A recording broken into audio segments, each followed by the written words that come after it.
Dito ba ako kukunin ng kamatayan na nakalatag lang ako sa higaan? Habang palapit ng palapit ang lason sa puso ko, anong gagawin ko? Inumin ng pangontra, hayaan ko lang ba? O dadasal rin ako? Wala mang tunog, lamang tono, lahat tahimik. Ganito ba ang kamatayan? Hindi gumagalaw ang oras sa segundo, parang tumigil ang mundo. Pilipinas, kahit kaunti ang aking nagawa, pinili mo pa rin ako. Oo Pilipinas, hindi ka pa tapos. Mawawala rin ang sakit mo. Ngunit iba na ang magpapagaling sa iyo.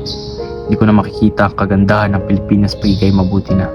Naghahanap ako ng sagot, ng tunong, sa kaliwat, kanan, sa baba, subalit sa itaas, nakikita ko ang ilaw ng kabilang buhay.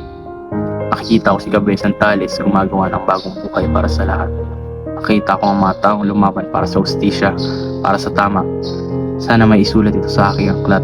Ang kagandahan ng paghingay ko'y pagod na. Malapit na matapos ang oras ko. Ang oras ko'y wala na. Wala na. Maria Clara, oh aking mahal, hindi nagbabago ang iyong kagandahan. Maria Clara, sa wakas, may iyakap at makakasama na ulit kita. Uuwi na ako.